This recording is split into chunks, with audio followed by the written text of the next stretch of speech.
आज हम इस वीडियो में प्रूव करने वाले हैं कि बर्नौलिस इक्वेशन किस तरह से हम उसको डेरिवेट कर सकते हैं।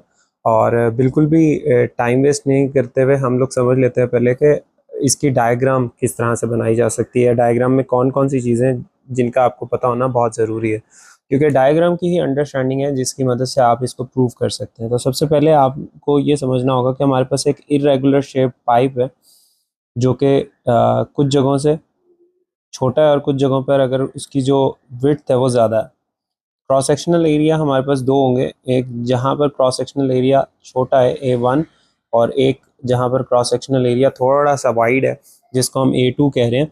और ये दोनों डिफरेंट हाइट्स पर मौजूद है, यानी कि एक की हमारे पास हाइट जो है वो ऑब्वियसली कुछ और होगी क्योंकि वो थोड़ा सा नीचे है, और अगर हम दूसरी साइड पे हाइट देखें तो वो ज़्यादा है H2। तो अगर हम इस तरह की डायग्राम को समझ लें तो इसके मुताबिक हम लोग सॉल्व कर सकते हैं अपनी बर्नौलिस इक्वेशन को। तो ये डायग्राम आपको याद रखनी है। बाकी अब हम इसको सॉल्व करने की तरफ चलते हैं और साथ साथ कुछ चीज़ें जो डायग्राम में हमें देखनी है वो हम मज़ीद देख लेंगे।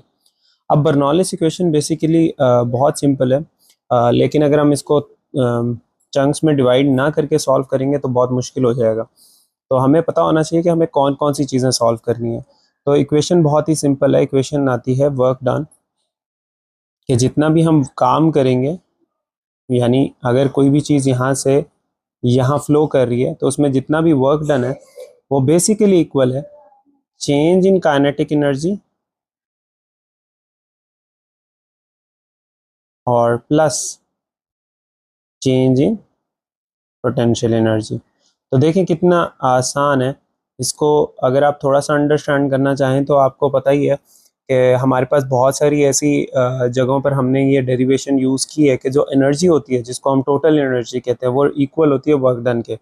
बहुत सिंपल सी एग्जांपल है कि अगर आपके पास एक बॉडी है, वो कहीं पे पड़ी हुई है, आप उसको अर्थ पे एक जगह से यहाँ से उठा के इसको ऊपर ले जाते हैं किसी पॉइंट पे, तो इसके अंदर पोटेंशियल एनर्जी आ जाती है और वो पोटेंशियल एनर्जी उतना ही होती है जितना आप इसको इतना ऊपर लेकर जाने के लिए जो आपने वर्क डन किया होता है।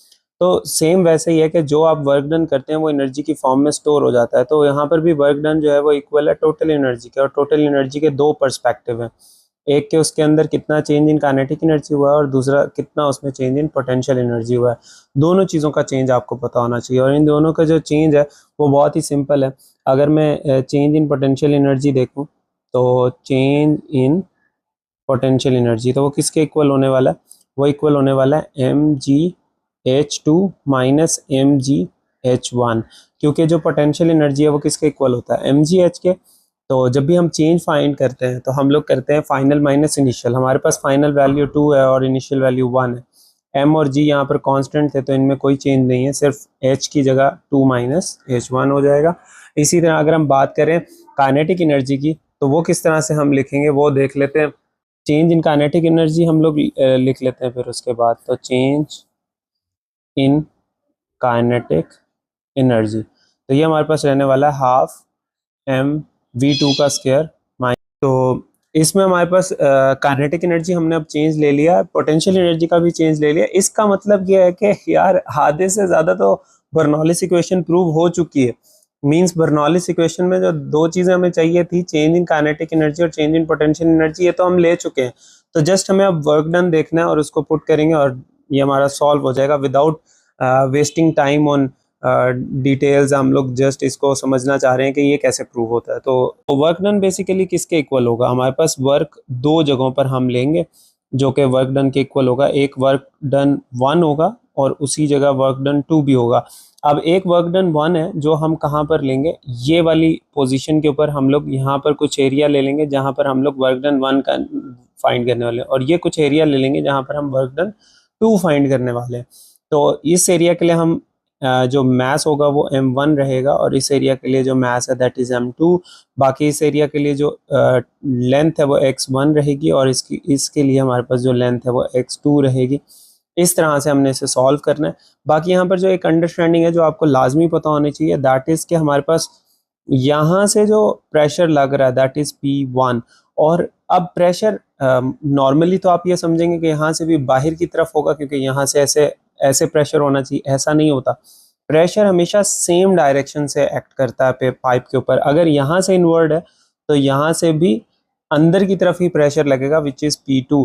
तो अब इन दोनों की डायरेक्शन डिफरेंट है, मींस यहाँ पर आपको एक चीज समझनी है कि अगर P1 और P2 को इक्वल रखना है तो आप रख सकते हैं, लेकिन माइनस के साथ रखेंगे आप, यानी ये दोनों इक्वल हैं बट ऑपोजिट इन डायरेक्शन है, जिसको हम थर्ड लॉ भी कह सकते हैं न्यूटन का, कि equal in magnitude but opposite in direction. यहाँ पर हमारे पास जो P1 की डायरेक्शन है और P2 की डायरेक्शन है ये ऑपोजिट है, क्योंकि दोनों ही इनवर्ड फोर्स लग रही हैं। तो ये चीज़ को यूज़ करते हुए हम लोग टोटल वर्क डन निकालेंगे। तो हम जल्दी से उसे फाइंड कर लेते हैं। तो वर्क कोई भी हो, दोनों ही वो इक्वल होंगे फोर्स मल्टीप्लाई बाय डिस्प्लेसमेंट के। अब हम इसको सॉल्व करने की कोशिश करते हैं, और हमारे पास जो फोर्स है that is F and displacement जो है वो हमारे पास x1 है। x1 यहाँ पर क्यों है? क्योंकि हमारे पास ये जो जिसके लिए हम सॉल्व कर रहे हैं वो ऑब्वियसली x1 है। तो अब फोर्स जो है, अगर हम प्रेशर की बात करें, वो किसके इक्वल होती है? F/A के, और यहाँ पर जो फोर्स लगेगी वो भी F1 ही होगी ऑब्वियसली। तो अगर मैं A को इस साइड पे ले जाऊँ तो PA is equal to F, यानी कि प्रेशर मल्टीप्लाई बाय एरिया। तो अगर F1 है तो जब हम इसमें पुट करेंगे वैल्यू तो वो हो जाएगी P1A1 और साथ में आ जाएगा x1। अब जो A1 है x1 है दैट विल बिकम्स वॉल्यूम। अब ये वॉल्यूम क्या है? बेसिकली ये वो सारी की सारी वॉल्यूम है हमारी फ्लूइड की, जो इस एरिया में आ रही है हमारे पास। यहाँ पर ये जो मैंने अभी शेड किया है रीजन ब्लैक, इसको हम कहेंगे कि ये इसका वॉल्यूम है। और आपको क्योंकि पता है कि हम लोग मास सेम लेने वाले हैं M1 और M2, तो वॉल्यूम यहाँ पर भी उतना ही रहने वाला है, लेकिन इधर भी वॉल्यूम में इसको कन्वर्ट करना पड़ेगा। तो सेम हमारे पास जो W2 है वो भी आ जाएगा, जो कि इक्वल होगा F2 x2 के, और फिर उसे सॉल्व करेंगे तो बस चेंज क्या है, जैसे मैंने शुरू में बात की थी, माइनस ए आपके पास आएगा माइनस में। ठीक है, तो इसको ये A को सॉरी रिमूव कर देता है, डायरेक्टली ही हम लिख लेते हैं कि हमारे पास यहाँ पर आ जाएगा P2V। अब हम इन दोनों को ऐड करेंगे, एज वी नो दैट कि हमें टोटल वर्क डन फाइंड करना है, तो टोटल के लिए हमें इन दोनों को ऐड करना है। तो वर्क डन हमारे पास जो है that will become equals to, हमारे पास P में वैल्यूज़ हैं तो हम लिख लेते हैं P1P माइनस P2V। अब V क्योंकि कॉमन है तो हम P1 माइनस P2 और V। अब वॉल्यूम किसके इक्वल होता है ये थोड़ा सा हमें समझना पड़ेगा। तो हमें पता है कि डेंसिटी जो है, डेंसिटी का फार्मूला होता है कि वो इक्वल होता है मास ओवर वॉल्यूम के, और हमें क्योंकि वॉल्यूम को अलग करना तो हम यहाँ पर इसको थोड़ा सा सॉल्व कर लें, वॉल्यूम को इधर ले जाएं और डेंसिटी को इधर लें, तो V is equal to rho over M over rho. ठीक है, तो ये इस तरह से M ओवर रो आ जाएगा।